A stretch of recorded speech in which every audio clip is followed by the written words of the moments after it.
Hey guys, Hadley here from Sydney Reefing. Following on from our last few episodes about the sustainability of wild collection, I thought I'd drop in and interview Lyle Squire, the owner of Cairns Marine. Obviously, if you're in Australia and you've ever had marine fish or corals, you've probably had something which your company has collected. So I'm keen to sort of chat to you and sort of get your take on whether you think that wild harvest is sustainable, whether or not it has a place in the industry, or any ways it could be done better. But obviously we might start with how long have you been doing this and what sort of got you into it in the first place? Yeah, look, family's had an incredibly long history in the marine industry, and particularly that interest with aquariums. So when I was a kid, my grandfather had a public aquarium in Cairns, where the Hilton Hotel is. And so basically he brought the family up from Melbourne, converted the family baths, which are the city baths, which was basically 2 Olympic-sized swimming pools, and converted that to an aquarium. And it was the first time that anyone actually set out to display marine creatures from the Great Barrier Reef for the general public. So therein lies a lot of my passion with working with the public aquariums and stuff as well. So I've got a deep belief in the role that aquariums and collection plays in conservation outcomes, educating people, and a lot of the animals that we're providing, particularly with the public aquarium stuff, is very much that front line of conservation. It is, you know. I was talking about that with Ashan as well, saying how like a lot of people think that we take corals out from the ocean, put them in aquariums, and their life kind of stops there and that's it. But what do people fail to realize? A lot of people fail to realize is that people who have aquariums, they're actually advocates for the ocean. Like it's not just them that learn about these marine systems, but all their family and friends that come into their house. So I'm really, and that's the whole reason I got into marine science too. Like I used to be a tradie and I kept marine aquariums, and then decided I loved it so much I wanted to go to uni and learn more about it. So I think they do play a very important part. And like you were just saying,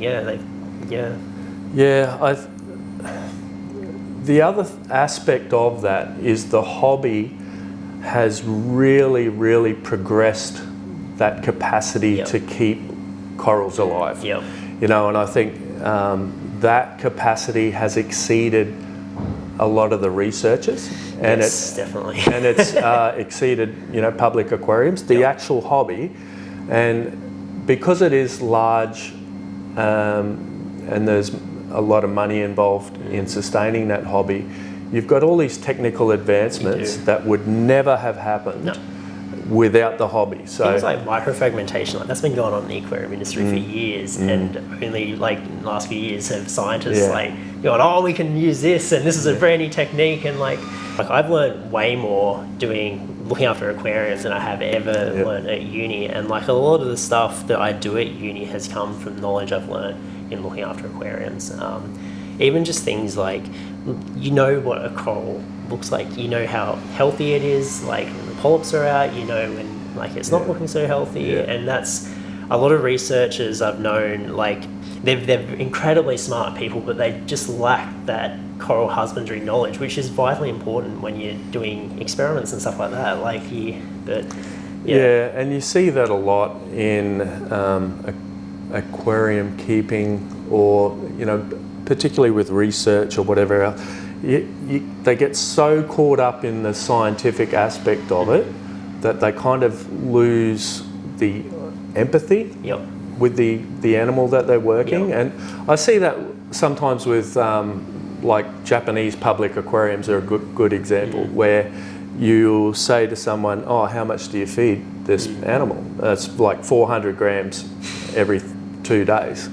So, you know, how do you arrive at that, right? Oh, because that's what it is. And so it's not, you know, letting the animal kind of give you feedback on, you know, hey, I'm hungry, I'm not doing well, or because they've lost that connection with the animal it's got. And that's where I think the hobby is so emotionally invested in the creatures or the corals. Obviously some substantial investments go into these things as well.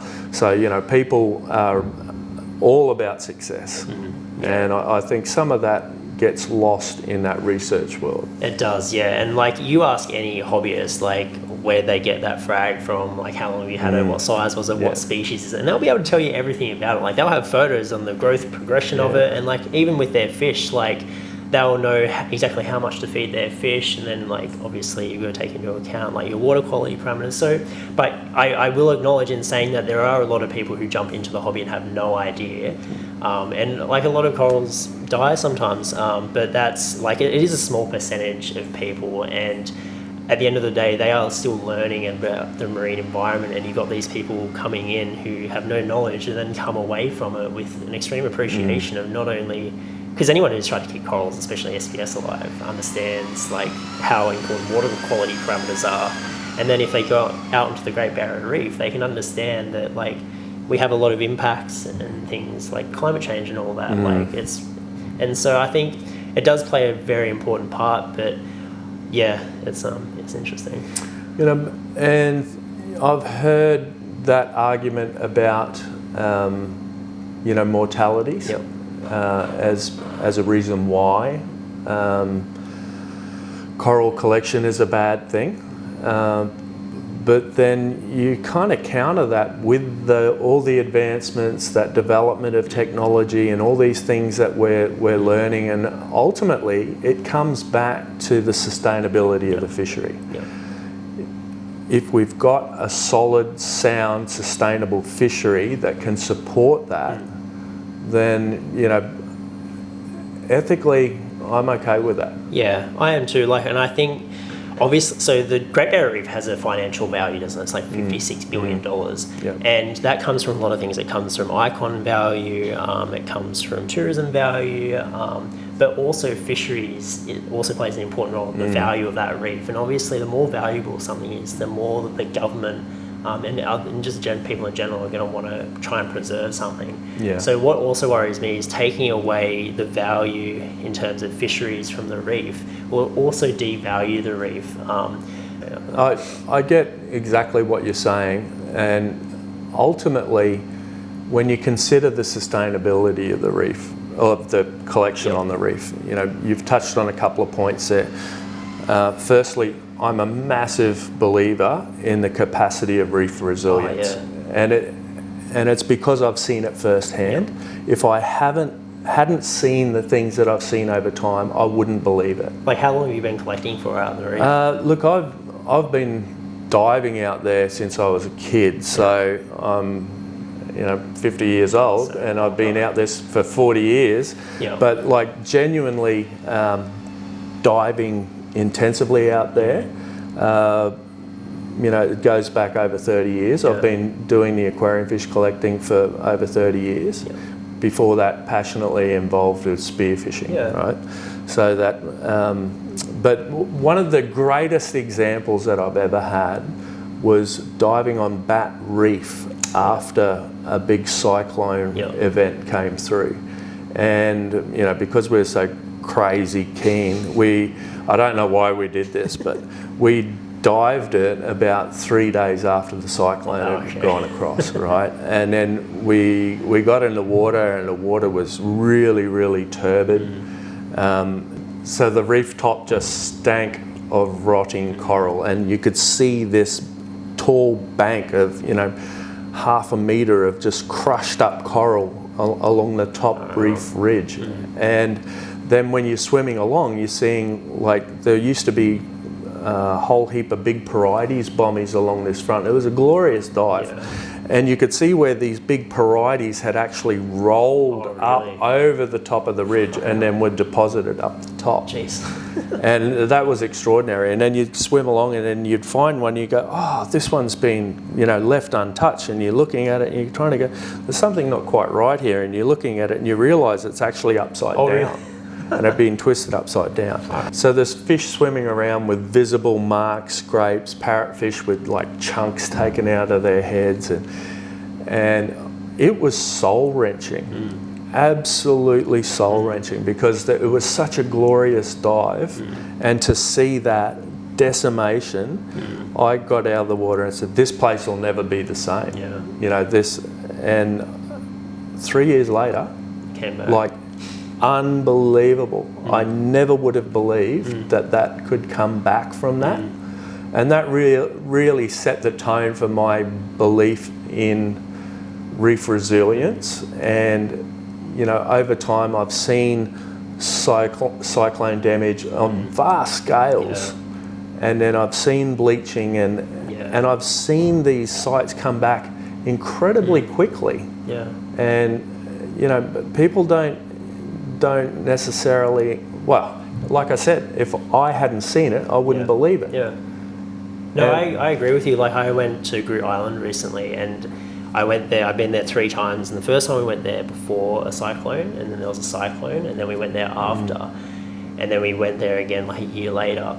And you could see, like, we had the food Northern Territory. There was pretty good coral cover up there. Like, we were really surprised. And then we went up after the cyclone. All these massive tabling acros were tipped upside down. And you're like, oh, great! Like, we haven't even documented half the corals here, and it's all dead. Then we went back up there another time. It all grown back. Like, a lot of these tables had turned over and started growing the opposite way. Yeah. And so I agree with you. Like, if we give the corals time,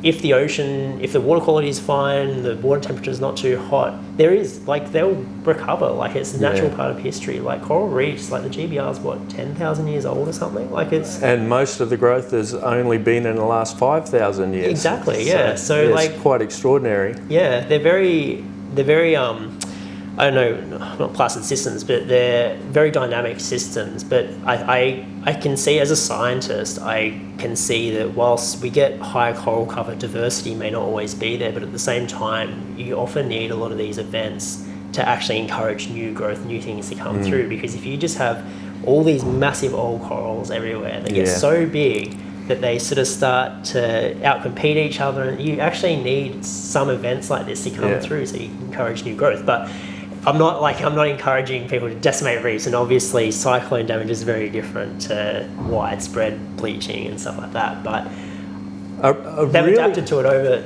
and I think, you know, your comment about some of these events clearing out some of these old corals or whatever else is absolutely valid, and I've seen a perfect example of that is the Keppel Island group. Yeah.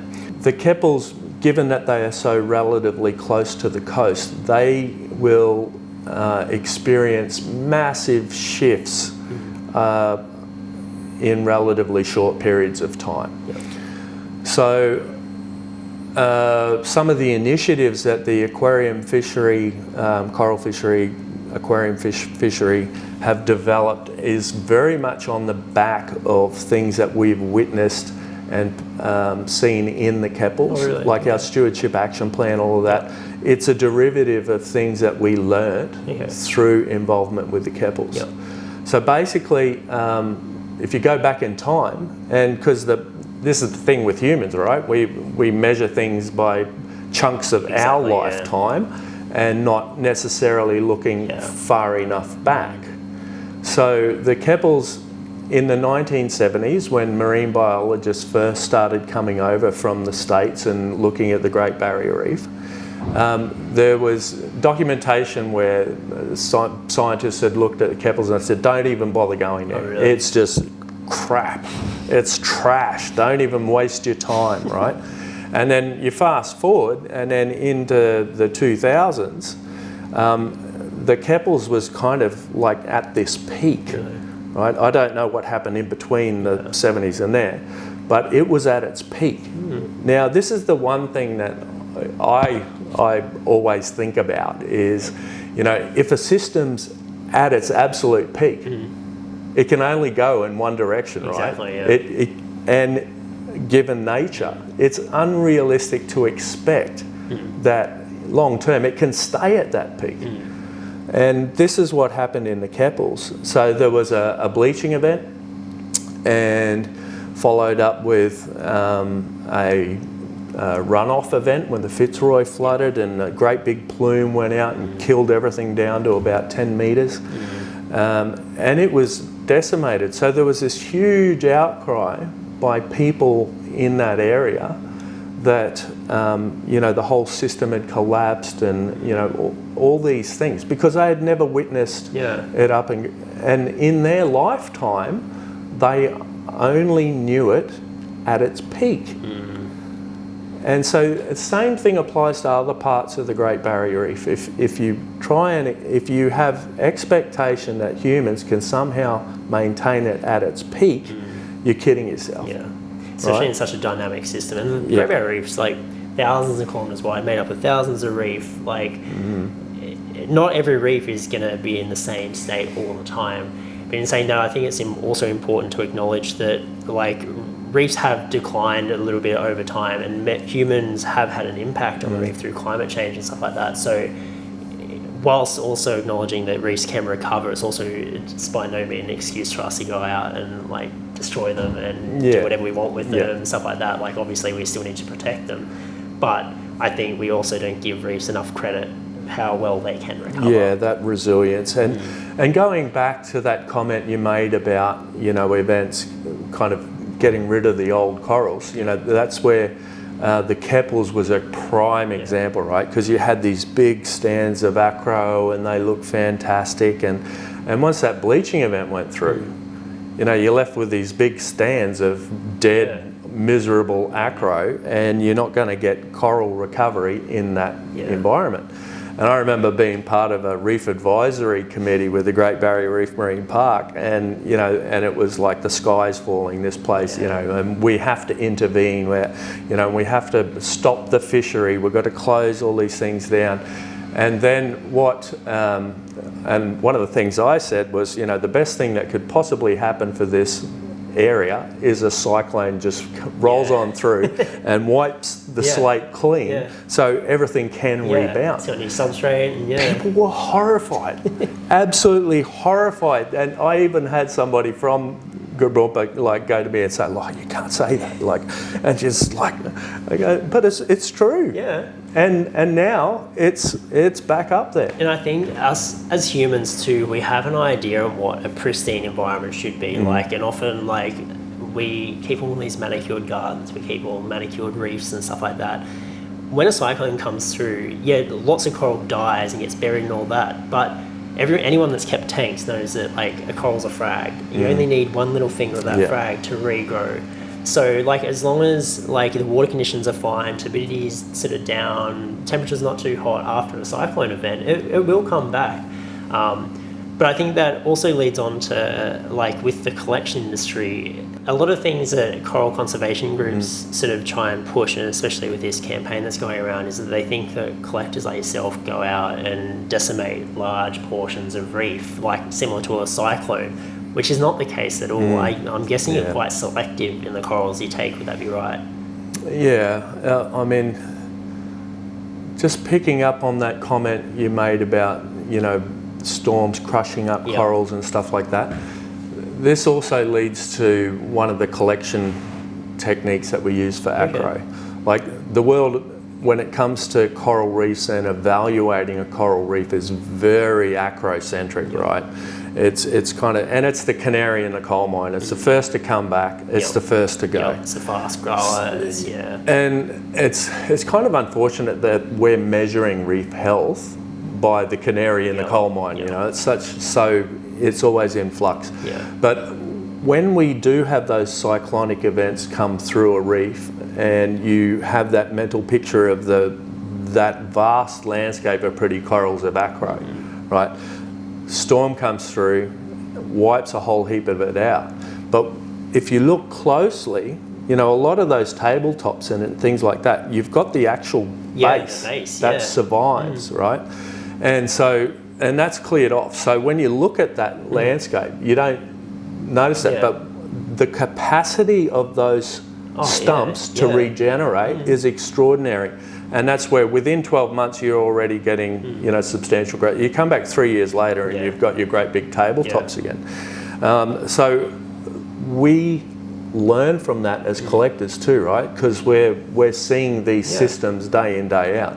So when we collect some of the acros from these tabletops, you'll actually tap underneath, Yeah. and you're taking fragments. You're not taking a whole colony. It is, yeah. And I've collected corals and stuff for science and stuff, and I can tell you, you know how hard it is to get the coral up. Like, you try and get it up in one bit, and it just fragments. Like, and it's so big. So when we collect, we just use hammer and chisel, go around the sides, take what we need, and majority of the coral is still there. So you're not actually losing any biodiversity if you're still keeping stuff there as well. And that leads into that discussion about sustainability, right? So we have certain locations that we work consistently, right? There's one bed of Cattalophylla out here, for example, that we discovered in the probably late 90s. Oh, really? Okay. And so we have worked that Cattalophylla bed, and we still work it. Really? Wow.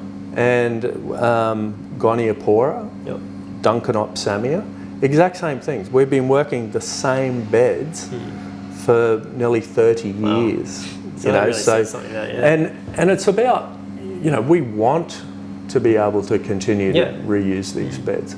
So if you look at something like Duncanopsamia, that's a really good example where out on the reef, it's typically, it's found deeper than inshore, it's found up shallow, and the growth habit's different. So out on the reef, it kind of grows in beds, and it's like trees reaching for the sunlight.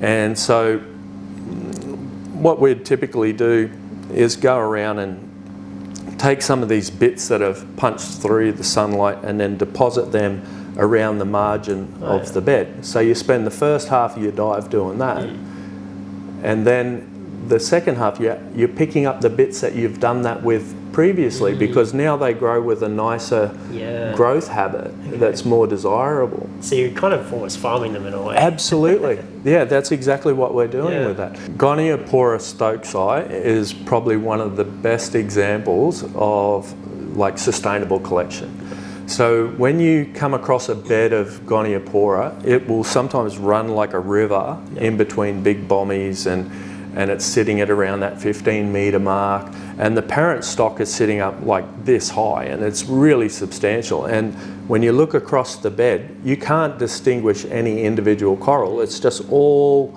like polyps all sticking up. Now what happens is the Goniopora, as you know, it forms little buds on the tissue, and those buds come off. But the only place that those buds can actually exist and survive is around the margin, right? So if it's in the middle of the bed, it falls down and it can't compete and it's not in existence. So when you swim up to the bed, you basically swim around the periphery of it, and you pat it down to make the polyps recede, because otherwise you can't see what you're working with.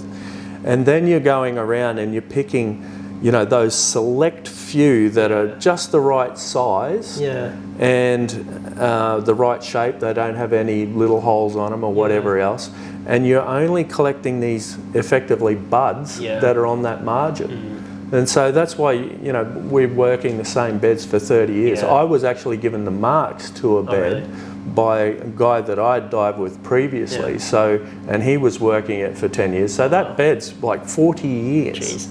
So when you go out, so I think that's one misconception that a lot of people have, and I kind of had to when I first started, before I got into science, I thought that collectors just go out and kind of rape everything and take everything, but that's very different from what you're saying you do. So you're saying that you actually leave majority of the colonies, like mother colonies there, so you're not actually removing any diversity or anything at all. You're basically just farming what's there, because you want to keep going back to those same sites over and over. Look, but one of the most frustrating things for me is when people call the sustainability of the fishery into question is there's no application of scale.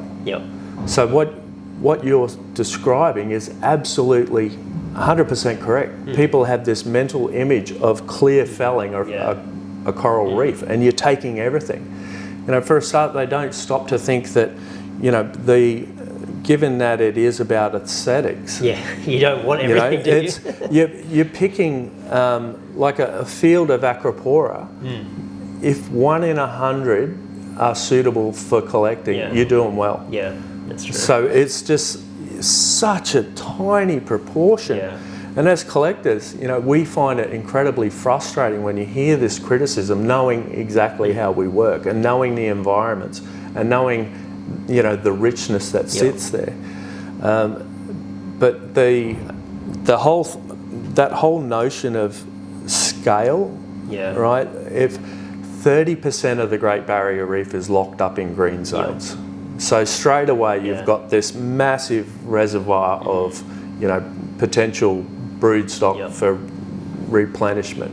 But then, you know, the Great Barrier Reef, 500,000 square kilometres, size of California, and it has over 3,000 reefs on it. And so, you know, going from the tip of Cape York just down to, you know, north of Brisbane, effectively, the you know, almost the length of Queensland. So within that, you've got a total of, there's 40 licences out there. Of that 40 licences, there's probably around that a dozen decent operations that are, you know, full-time. And that quota that sits around those licences is positioned with those people. But one of the great examples I think of, knowing that huge area that we're talking about, the Great Barrier Reef. If you look at Scarus metapon, the big hump-headed parrots, you know, the Napoleon parrots, each one of those eats 5 tonnes of coral a year. They eat a lot, like even just when we've been out there, like they come along on lunch, like we've put corals out that we come back to every year to do work on, and we reckon that some of them have been munched on by these fish. So yeah, they definitely do take a lot, like, and how many, there's thousands of them. Like, well, this is the thing, it's not uncommon to have multiple schools of these on one reef in excess of 30 or 40 fish. So if you've got 40 fish that's already more eating 5 tonne of coral a year, that one school of parrots eats more coral than the entire Queensland fishery can take in a year. And we're spreading that effort across this huge area, and you've got one school of these parrots on each of these reefs consuming more than we can take. You know, when you start to look at it like that, it's, you know, it's kind of a little bit laughable that you can call the sustainability of the fishery into question. A lot of the campaigns that we see from green groups or conservation organisations very much focused on that emotive response, getting back to that idea of an industry clear felling the reef. We're sending it overseas, sending our Great Barrier Reef overseas, and you know, it's not staying in Australia, and you know, all of these things, and that sense of scale is never applied. When you consider, you know, some of the science, and this gets thrown out there as being, you know, reasons why the fishery shouldn't be existing. Some of the science says that they are not capable of demonstrating the sustainability of the fishery. They can't say it's sustainable. But as you know, the only way from a scientific perspective that you can quantify that something is sustainable is to do the surveys and cover all this area.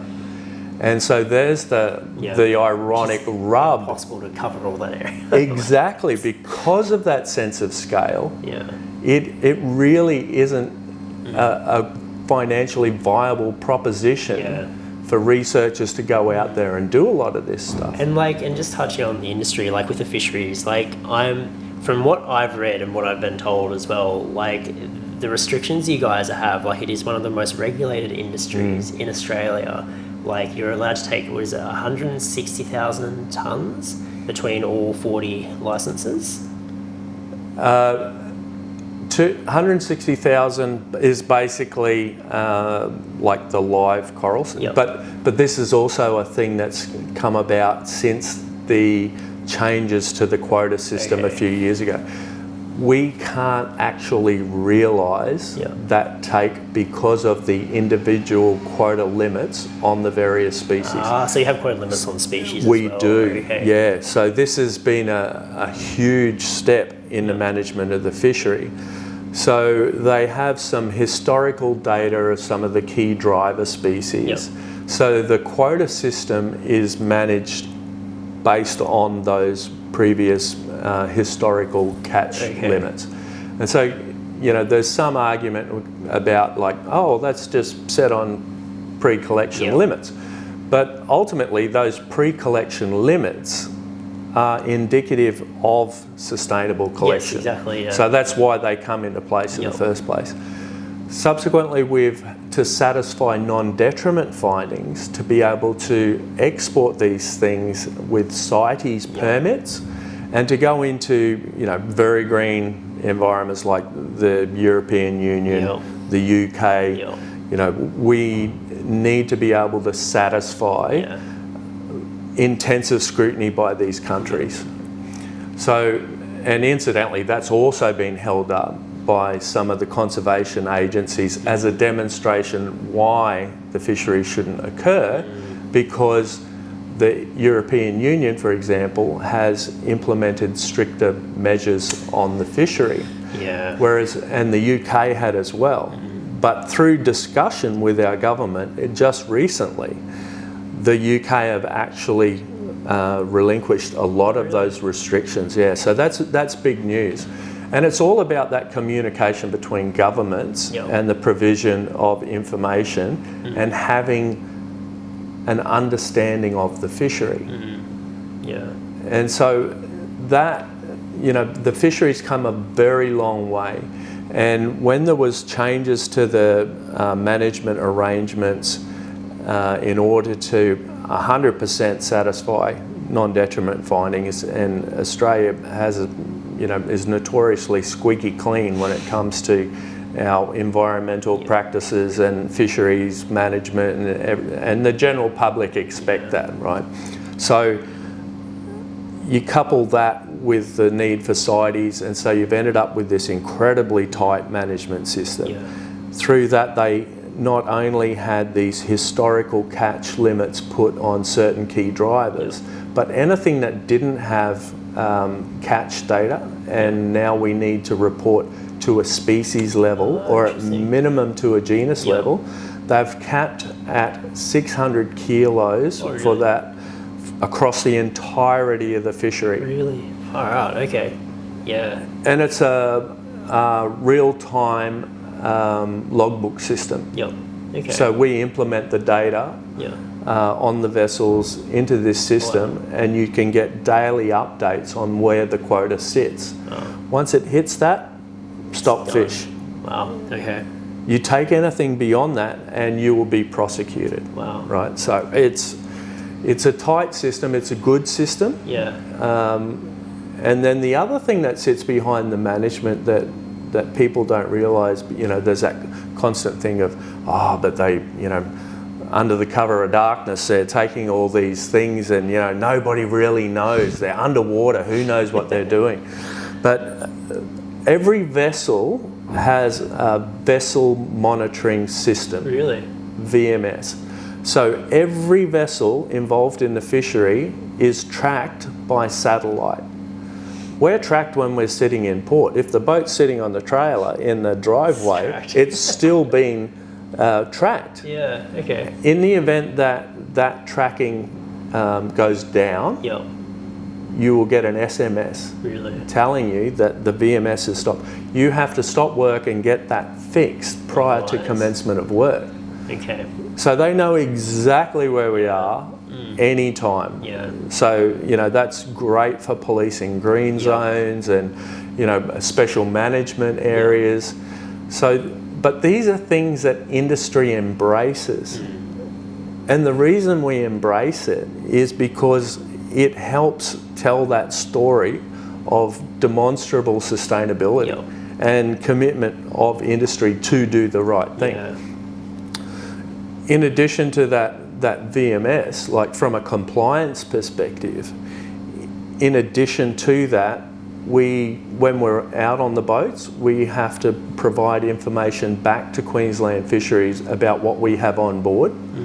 And then when we want to come into port, we have to give them 4 hours notification that we're coming into port, what we've got on board, where we're coming into port, with expectation that they are randomly are going to be there and check what we've got. Then once we get into port, we'll check weigh all the species that we've got. Then we notify them again of the final check weights. Once we load up, they have the capacity, once we drive more than 50 metres away, they have the capacity to intercept us, follow us back to the facility, and then check weigh everything again to cross-check what we've got, you know. And these are things that industry, you know, under the umbrella of compliance that we have been working with for years, but that story doesn't get out there. And people don't understand the intense complexity that sits behind this. So even without all the husbandry and facilities and everything else, these things add to the cost of the corals. And you know, why is it so expensive? Well, you know, like honestly, honestly, expensive. I don't know how we can do some of these things for you know the costs that they are. Honestly, that kind of touches on like. So do you think like if we like obviously in a perfect world, if we could get the same diversity, we could get live rock and everything, it would be best to aquaculture them, breed them, but it takes, as we were talking about before, it takes years of development, like it's substantial investments in infrastructure, like you need to train all these people, and then you also still need to get the initial brood stock and everything to breed. Obviously it would be best to aquaculture them, or at least transition some of the industry to that. But do you think if we were to just suddenly stop wild collection, can't do that anymore, do you think the industry could sustain itself? Do you think it would be viable for people to have aquariums? Look, like you guys would be out of jobs maybe, like, I don't know. I would go back to the fundamental step that you first said, and I challenge you on this because that notion of, you know, it'll be better if we aquaculture everything, right? From a human perspective of, you know, oh, we don't want to take from the environment. That's about as far as your argument goes. It is, From a scientific perspective, if you've got the greatest farm you could ever possibly hope to have out there without a carbon footprint, you know, you consider how much energy is thrown into cultivating corals. You've got temperature control. Anyone to do with the industry knows the cost of lighting and the amount of light you've got to throw at them. So chillers, lighting, all this, it's incredibly expensive and it's energy hungry. It's consuming huge amounts of energy to you know, breed or whatever else. That's true actually, So you're saying the environment, like from a greenhouse emission, like sustainability point of view, it's actually better to let just nature farm itself. You go out, collect it, and bring it back. I honestly believe that's true. That makes sense. That makes sense. You know, I'm sure I'm probably in a minority there, but it's also on the back of my understanding of the resource. What I've seen over 30 years operating out there, and that supports my position on that. That from an environmental perspective, in many ways, you're better off. You know, for the environment, we'd be better collecting it than we would be, you know, with that huge carbon footprint in trying to grow this stuff. Like counter to that, some people would argue that obviously having solar panels and everything would reduce that footprint, but then you still got to make this, like anything, you still got to make the solar panels, you got all this infrastructure you got to maintain. So there's a lot of nuances in it, I think. Like, if you look at any aquaculture, right, across the world, people are starting to realise that aquaculture isn't necessarily the green, you know, and the cost to the environment can be quite substantial. So it's not it's the immediate go-to. Having said that, I honestly believe that there is need for it, but ultimately there's scope for both, and I don't think one will be able to survive in the future. No. They're not going to be mutually exclusive. No. You're going to have both to have a healthy industry and capacity. And I was talking to Ashan about this too, and like, as everyone knows, like you take a coral out of the ocean, put it in an aquarium system, its microbiome changes. So if you've got generations of corals that have been reared in aquaculture settings, they've lost a lot of that really beneficial microbiome, which then reduces their health and the capacity to deal with certain stresses. And the same with live rock as well. Like I think you guys export a lot of live rock as well. That's a little bit of a misconception as well. We do very, very little live rock. Okay. I mean, it typically, historically, has predominantly come from Fiji. Yep. And like huge tonnages. If we did 10 boxes a month So of live rock, no, and it's very specialised type of rock that we're doing, and you know, ultimately live rock, it still falls out of that coral quail. And every time there's a cyclone, there's a whole lot more rock that's made. And we were trying to put this into context for Queensland fisheries a number of years ago. So we did a little test as to, well, what's actual surface area of if the entirety of the fishery was just realised in live rock. Basically, a tonne of live rock covered a car park.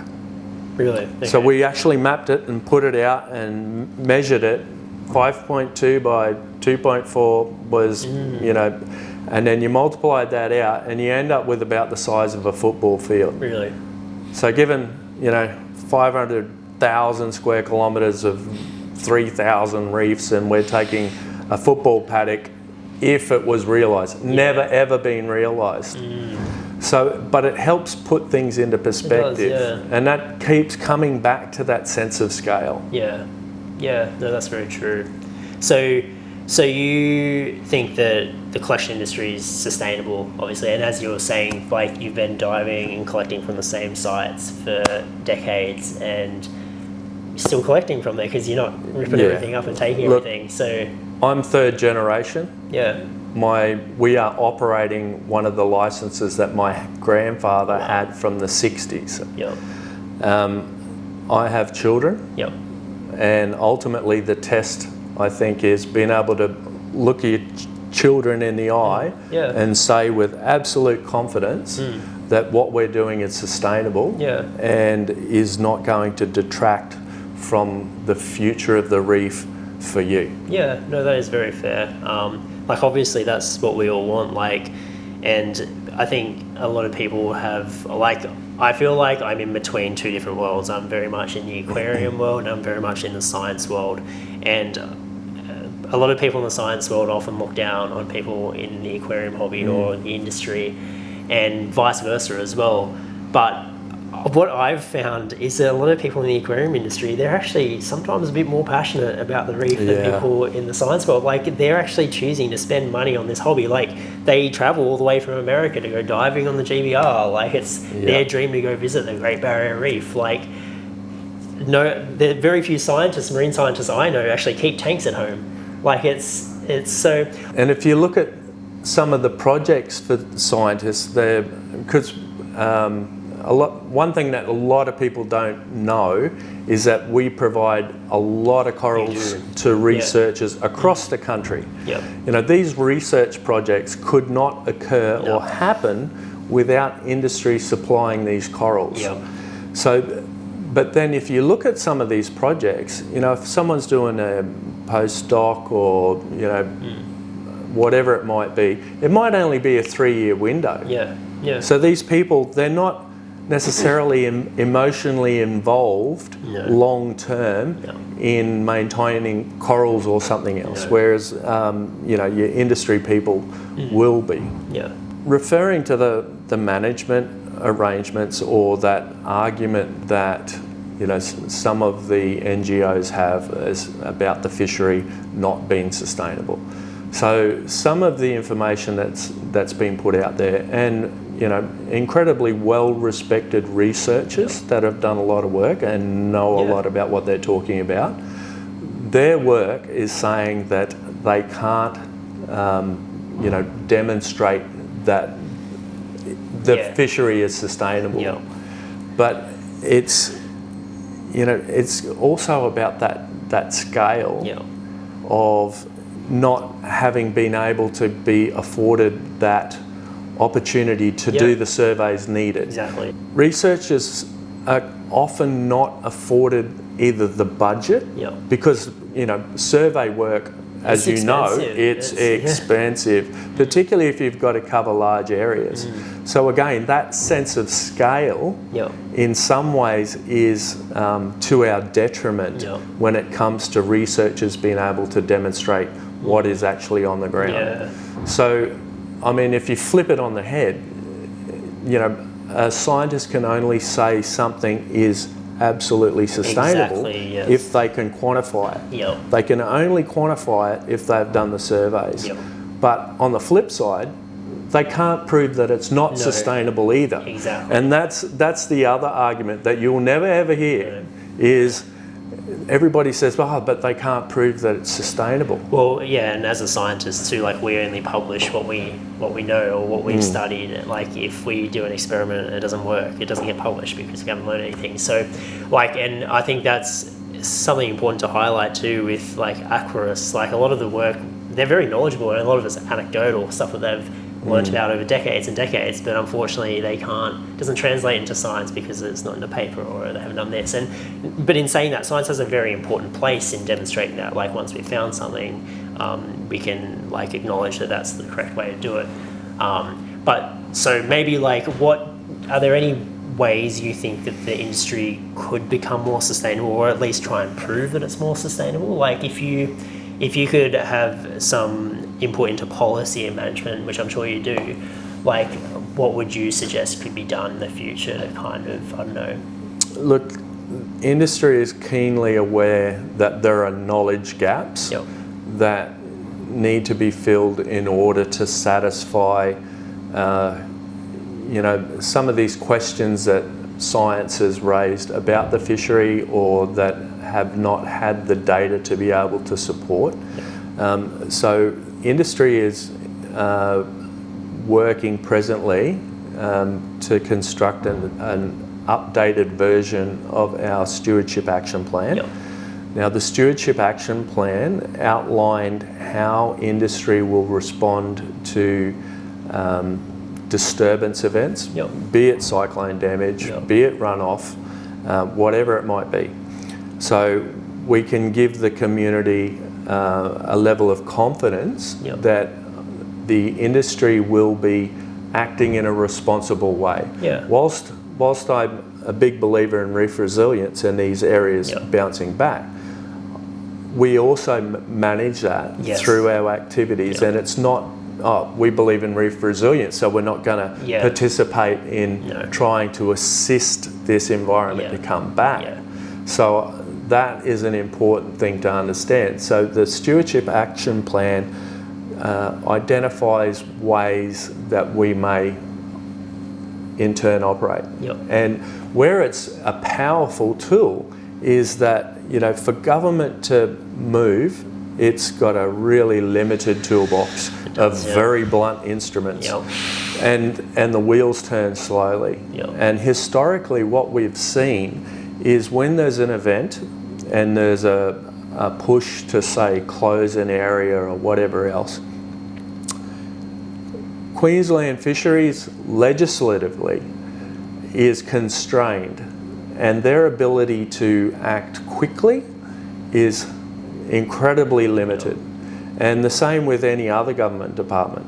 So the beauty with industry and having a structured approach to this is that we can act incredibly quickly. Yeah, that's true. So we're on the ground, we're seeing where there's impacts or whatever else, and we can implement strategies to minimise that way before sometimes these guys have even surveyed the place. Yeah. And we're already moving. And so, and then also, you know, if it's going to take 6 to 12 months for fisheries to act, you know, we've already implemented something in that period of time, and with reef resilience, and it's already starting to bounce back, then it moves well. So we've had very tight partnership with government bodies over time. Gurumpa, Queensland Fisheries. And do they, like, do all these departments and government departments, do they generally look favourably upon the fisheries? Like, are they against fisheries, or like what? Like, obviously they see a role that you guys play in not only like being out on the reef, but also the economy and stuff like that. Like, you're creating how many jobs does this industry create? We're not just talking about collection. We're talking about like fish shops and everything. Like, look, the flow-on effects of the fishery from an economic perspective are vast. So the fishery is existing in regional centres. When the government considers jobs, for every job that is created in a regional centre, they consider that to be like 10 jobs in a city, right? So it's really important to have those jobs to support economies in the regional areas. So, you know, we've got 30 people on the payroll here, plus our divers. So 40 people we are directly employing. And then you've got all those ancillary businesses that are reliant on our fishery. From an economic perspective, the flow-on effects of the fishery is really vast by comparison to the 30 million that it's worth in direct sales. It goes way beyond that. And regional centres, it's really important. Touching on that idea of, you know, are government departments supportive of us? That ebbs and flows over time. So there's not always good retention of corporate knowledge in these departments. So you've got industry that's been around for a long time. A lot of players have been doing this for 20 years. And we've kind of seen it all. You know, whereas a lot of the managers, be it federally, be it state, you know, Great Barrier Reef Marine Park Authority, a lot of these guys haven't necessarily been in that position for a long period of time. So our relationships with these departments has it's ebbed a little bit in more recent times. And I think a lot of that has to do with, you've got new people, everybody is incredibly concerned about, you know, coral bleaching, impacts on the reef. So you've got a very green approach to the reef. And when you've got these new managers that aren't necessarily across how we operate, how we work, the capacity of the stewardship action plan, they haven't seen it actually at work before.